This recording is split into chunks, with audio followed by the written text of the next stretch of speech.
Olá, estamos iniciando o nosso momento do casamento.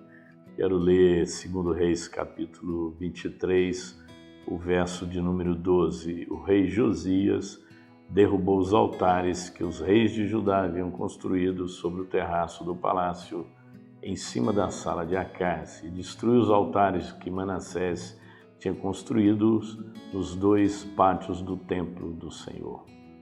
O rei esmigalhou esses altares e espalhou pedaços pelo vale de Cedron.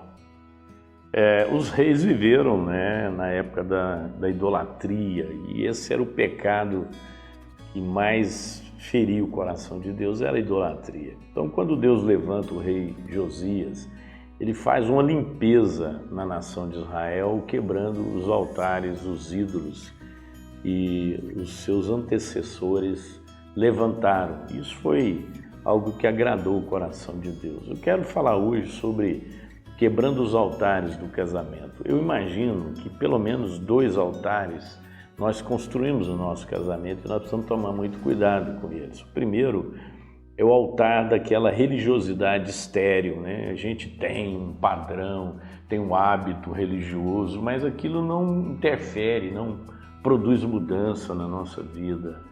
Então a família tem até o hábito de ter uma devocional, uma leitura da Bíblia, mas aquilo é muito estéril, aquilo não passa de uma prática religiosa, porque o casamento não está bem, a mulher está carregando angústia, o marido é agressivo, os filhos são irreverentes, mas se reúnem semanalmente para um momento devocional, por uma prática religiosa. Então, cuidado, porque às vezes a religião vira um altar na sua vida.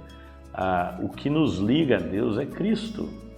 Então o homem não precisa de uma religião, ele precisa de uma relação de intimidade com Deus.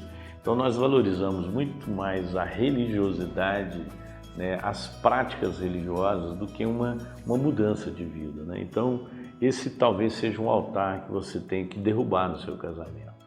Algumas famílias não fazem nem isso, não tem nenhuma prática religiosa, não tem nenhum hábito religioso. Então elas estão ainda piores, mas às vezes o seu hábito é apenas um hábito também religioso e é estéril, é vazio, não produz conteúdo, não produz vida, e às vezes é até uma obrigatoriedade, que você impõe sobre a sua casa. Então cuidado com isso.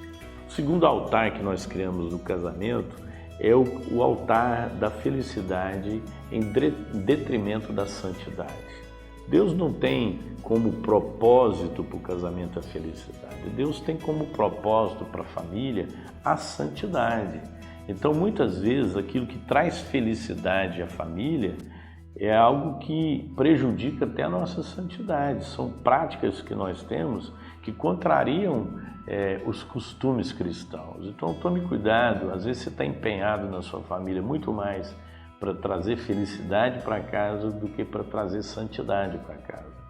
E a santidade tem a ver com a forma como nós nos comportamos, com os nossos valores, como nós tratamos uns aos outros, o que de fato entra na nossa casa, Hoje a nossa casa está suscetível a tudo que é porcaria, e elas entram pelas vias das redes sociais, elas entram na nossa casa e às vezes os nossos filhos estão vendo coisas que são destrutivas e nós nem temos conhecimento disso. Então toma cuidado, talvez em prol da felicidade da família, você está comprometendo a santidade da família. Então esses são 2 altares que eu gostaria que você derrubasse. Primeiro, o altar de uma religiosidade estéril, é uma prática religiosa, mas que não tem conteúdo de vida.